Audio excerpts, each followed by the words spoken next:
കണ്ണൂർ വളപട്ടണത്ത് ഇന്ന് വീട് കുത്തി തുറന്ന് വൻ കവർച്ചയുണ്ടായി. 300 പവനും 1 കോടി രൂപയും കവർന്നു കൊണ്ടുപോയി. വളപട്ടണത്തെ KP അഷറഫിൻ്റെ വീട്ടിലാണ് മോഷണം നടന്നത്. ഇപ്പോൾ അവിടെ ഡോഗ് സ്ക്വാഡിൻ്റെ പരിശോധനയൊക്കെ നടക്കുകയാണ്. സജോ ദേവസ്യ നമുക്കൊപ്പം ചേരും കണ്ണൂരിൽ നിന്ന്. സജോ, വിശദാംശങ്ങൾ എന്തൊക്കെയാണ്? പരിശോധനയൊക്കെ തുടങ്ങിയോ?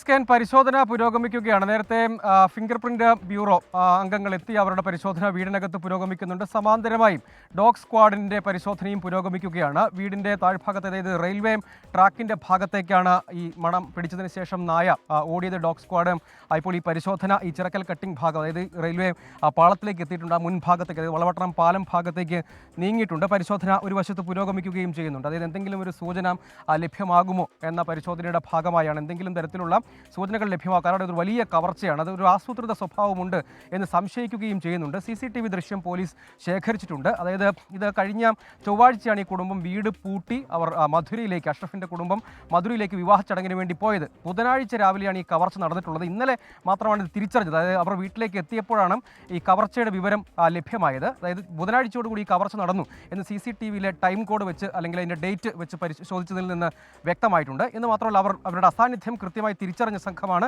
എന്ന് മാത്രമല്ല, ഇതിൽ വളരെ ശ്രദ്ധേയമായ ഒരു കാര്യം, 1 കോടി രൂപയും 300 പവൻ സ്വർണ്ണാഭരണങ്ങളും മറ്റ് ആഭരണങ്ങളും നഷ്ടമായി എന്നാണ് പ്രാഥമികമായുള്ള വിലയിരുത്തൽ. അതിൽ തന്നെ വീടിനകത്തുണ്ടായിരുന്ന ലോക്കറിനകത്താണ് ഇവയെല്ലാം സൂക്ഷിച്ചിരുന്നത്. ആ ലോക്കറിൻ്റെ താക്കോൽ മറ്റൊരു അലമാരി, മറ്റൊരു ഷെൽഫിലാണ് സൂക്ഷിച്ചിരുന്നത്. ആ ഷെൽഫ് കുത്തി തുറന്നതിന് ശേഷം ലോക്കറിൻ്റെ താക്കോൽ അതിൽ നിന്ന് എടുക്കുന്നു, പിന്നീട് ലോക്കർ തുറക്കുന്നു, അങ്ങനെ ഈ പണവും ആഭരണങ്ങളും മോഷ്ടിക്കുന്നു, അതിനുശേഷം കടന്നു കളയുന്നു. ഇതാണ് അതിൻ്റെ ഒരു സ്വഭാവം. അപ്പോൾ കൃത്യമായി ഇക്കാര്യത്തെ സംബന്ധിച്ച് ധാരണയുള്ള ആളുകളായിരിക്കാമെന്ന് നമ്മൾ മനസ്സിലാക്കുന്നു. അദ്ദേഹം ഒരു അരി മൊത്ത വ്യാപാരിയാണ്, അഷ്റഫ് ട്രേഡേഴ്സ് എന്ന സ്ഥാപനത്തിൻ്റെ ഉടമയാണ്. അപ്പോൾ ഇതുമായി ധാരാളം ആളുകളൊക്കെ ഇത് സംബന്ധിച്ച് ധാരണയുള്ള ആളുകൾ തന്നെയായിരിക്കും. പിൻഭാഗത്തുകൂടെ വരുന്നതിന് ശേഷം ഒരു വിൻഡോ അപ്പാടെ പൊളിക്കുന്നു, അപ്പാടെ തകർത്ത് താഴെ ഇട്ടതിന് ശേഷം അതുവഴിയാണ് അകത്തേക്ക് കയറിയിരിക്കുന്നത് എന്നതടക്കമുള്ള കാര്യങ്ങളുണ്ട്. CCTV ദൃശ്യങ്ങൾ മാത്രമാണ് പ്രാഥമികമായി പോലീസിന് എന്തെങ്കിലും ഇത് സംബന്ധിച്ചൊരു സൂചന കിട്ടാൻ ഇപ്പോൾ സഹായകരമായിട്ടുള്ളൂ. അതേസമയം ഈ ഭാഗത്തേക്ക് കവർച്ച നടത്തിയതിനു ശേഷം ഞാനിപ്പോൾ നിൽക്കുന്ന റെയിൽവേ ട്രാക്കിൻ്റെ ഭാഗത്തേക്ക് മോഷ്ടാക്കൾ വന്നിട്ടുണ്ട്. അതൊരു പ്രാഥമിക നിഗമനമാണ്. അത് പൂർണ്ണമായും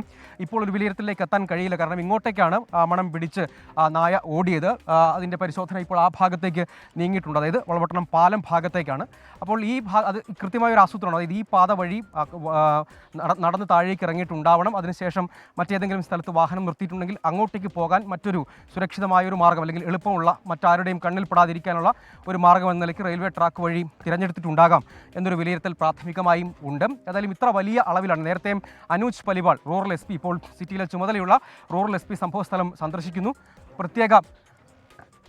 പ്രത്യേക സ്ക്വാഡിനെ നിയോഗിക്കും എന്ന് വ്യക്തമാക്കിയിട്ടുണ്ട്. അതായത് ഒരു പ്രത്യേക ടീമിനെ തന്നെ വളപട്ടണം CEയുടെയും മറ്റും നേതൃത്വത്തിൽ ഒരു പ്രത്യേക ടീമിനെ, പ്രത്യേക ഒരു സ്ക്വാഡിനെയും നിയോഗിക്കും എന്ന് നേരത്തെ റൂറൽ SP സംഭവ സ്ഥലത്തെ പരിശോധനയ്ക്ക് ശേഷം അദ്ദേഹം വ്യക്തമാക്കിയിരുന്ന ഒരു സ്പെഷ്യൽ സ്ക്വാഡിനെ തന്നെ നിയോഗിക്കും. കാരണം വലിയ അളവിലുള്ള ഒരു മോഷണമാണ്, അത് ആസൂത്രിതമാണ് എന്ന വിലയിരുത്തലുണ്ട്. എന്ന് മാത്രമല്ല, ഇപ്പോൾ നേരത്തെ നമ്മൾ കുടുംബാംഗങ്ങളോട് ഉൾപ്പെടെ ചോദിച്ചിരുന്നു, അതായത് ഇത്രയും വലിയ അളവിലുള്ള പണവും സ്വർണവും ഇവിടെ സൂക്ഷിച്ചിരുന്നതിൻ്റെ കാരണമടക്കം ചോദിച്ചിരുന്നു. പക്ഷേ വലിയ ഒരു വ്യവസായിയാണ് അദ്ദേഹം. അപ്പോൾ ഡെയിലി കളക്ഷൻ രൂപത്തിൽ തന്നെ വലിയ തുക കിട്ടും, അത് ബാങ്കിലേക്ക് അടയ്ക്കാൻ വേണ്ടി വെച്ചിരുന്നതാണ്. അതിനിടയിലാണ് ഈ യാത്ര വന്നത്. അതുകൊണ്ട് ഇവിടെ ലോക്കർ ഉള്ളതുകൊണ്ട് അതിൽ സൂക്ഷിച്ചു. അപ്പം കുടുംബാംഗങ്ങളായിട്ടുള്ള വിവിധ ആളുകൾ, മകൻ്റെ ഭാര്യയുടേതും അവരുടെ അങ്ങനെയുള്ള അവർ ഉപയോഗിക്കുന്നതും മറ്റുമായ സ്വർണ്ണാഭരണങ്ങളും മറ്റുമൊക്കെയാണ്. മറ്റു ചില ആവശ്യങ്ങൾക്ക് വേണ്ടി ഇടപാട് നടത്തുന്നതിൻ്റെയും മറ്റും ഭാഗമായി എടുത്ത് വീട്ടിലെ ലോക്കറിലേക്ക് വെച്ചതടക്കമാണ് എന്നാണ് അവർ പറയുന്നത്. അപ്പോൾ അങ്ങനെ ഒരു വലിയ അളവുണ്ട്. ഇത്രയും അളവിലുള്ള ഇത് സംബന്ധിച്ചൊരു വ്യക്തമായ ധാരണയുണ്ട്, ഇവർ വീട്ടിലില്ല എന്നത് മനസ്സിലാക്കിയിട്ടുണ്ട്. അങ്ങനെ ഒരു ആസൂത്രണം ഇക്കാര്യത്തിൽ നടന്നിട്ടുണ്ട്. പക്ഷേ ഇപ്പോൾ പോലീസ് അങ്ങനെ എന്തെങ്കിലും ഒരു സൂചനയെക്കുറിച്ച് പറയുന്നില്ല. പക്ഷേ ഇതൊരു വലിയ അളവിലുള്ള വൻ കവർച്ച എന്ന് തന്നെ വിളിക്കാൻ കഴിയുന്ന ഒന്നാണ്. ഈ CCTV ദൃശ്യങ്ങളിൽ ഒരാൾ അകത്തേക്ക് പ്രവേശിക്കുന്നതായാണ് കാണുന്നത്. പക്ഷേ 3 പേരുടെ ഒരു സംഘമാണ് എന്നൊരു വിലയിരുത്തൽ ഇപ്പോൾ ഒരു സൂചനകളുടെ അടിസ്ഥാനത്തിൽ പോലീസ് ഒരു നിഗമനത്തിലേക്ക് എത്തിയിട്ടുണ്ട്. അത് പൂർണ്ണമായും സ്ഥിരീകരിക്കപ്പെട്ടിട്ടില്ല. അതേസമയം സമീപത്തെ മറ്റിടങ്ങളിലെയും CCTV ദൃശ്യങ്ങൾ ഇതിനകം ശേഖരിച്ചിട്ടുണ്ട്. ആ പരിശോധനയും ഒപ്പം ഡോഗ് സ്ക്വാഡിൻ്റെ പരിശോധനയും ഫിംഗർ പ്രിന്റ് യൂണിറ്റിൻ്റെ പരിശോധനയും പുരോഗമിക്കുകയാണ്. Okay, thank you Sajo Devasya. കണ്ണൂരിലെ വളപട്ടണത്ത് നടന്ന മോഷണത്തെക്കുറിച്ച് എന്തെങ്കിലും തുമ്പ് ലഭിക്കാൻ വേണ്ടി പോലീസ് അന്വേഷണം നടക്കുകയാണ്. അവിടെ ഡോഗ് സ്ക്വാഡിൻ്റെ പരിശോധനയും ഫോറൻസിക് പരിശോധനയും പുരോഗമിക്കുന്നു.